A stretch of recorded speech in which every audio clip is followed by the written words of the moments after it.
नमस्ते बिहार, मैं हूं आपके साथ विभा उपाध्याय। और बिहार में लगातार कोरोना मरीजों की संख्या घट रही है, जो एक राहत की खबर है। पिछले 24 घंटे की अगर बात करें तो 6,894 संक्रमित मरीज सामने आए हैं, जिनमें 6,894 में सबसे ज्यादा मरीज जो हैं वो पटना में मिले हैं, जिसकी संख्या 1,103 बताई गई है। अच्छी बात ये कि बिहार के अन्य सभी जिलों में 500 से भी कम मरीज सामने आ रहे हैं। वहीं 24 घंटे में 14,202 मरीज संक्रमण के बाद ठीक होकर घर वापस लौटे हैं, जिसके बाद राज्य में रिकवरी रेट जो है वो 87.89% के करीब पहुंच गई है। वहीं बिहार में कुल एक्टिव मरीजों की संख्या की अगर बात की जाए तो 75,089 पहुंच चुकी है।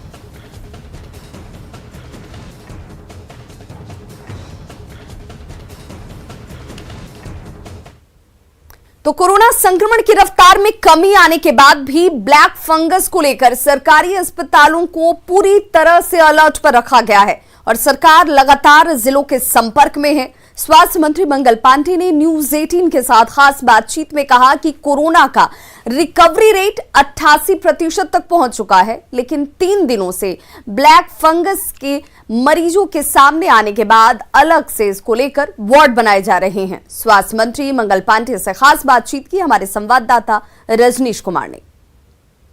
बिहार में कोरोना मरीजों की संख्या में तेजी से गिरावट तो हो रही है, लेकिन ब्लैक फंगस ने एक बार फिर से टेंशन बढ़ा दिया है।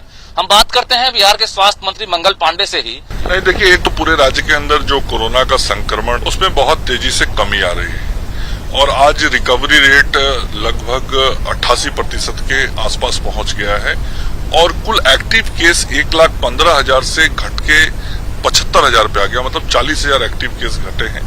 लेकिन फिर भी ये 75,000 की संख्या भी बड़ी है और हम सब लोग लगातार उसी तरीके से हर चीज की मॉनिटरिंग कर रहे हैं और लोगों को सेवा बेहतर देने की कोशिश कर रहे हैं। इस बीच में विगत 2-3 दिनों से ये ब्लैक फंगस की जानकारी मिलनी शुरू हुई और इस बीमारी के इलाज के बारे में भी बातचीत होने लगी और मुख्य रूप से IGIMS और एम्स पटना के अंदर इसके मरीज आए हैं, प्रतिवेदित हुए हैं और एम्स पटना ने इसके लिए अलग से वार्ड बनाने का निर्णय किया है और सभी जो अन्य हमारे सरकारी मेडिकल कॉलेज अस्पताल हैं वहां भी इसके इलाज किए जाएंगे।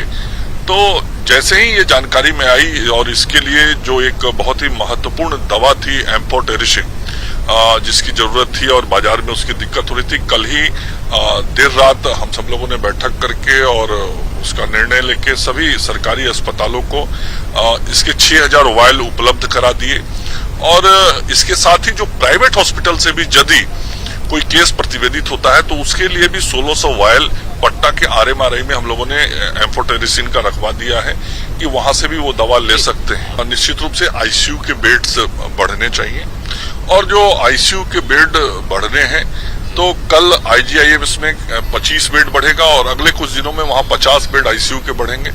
इसी प्रकार से एम्स पटना के अंदर भी 30 ICU के बेड बढ़ेंगे।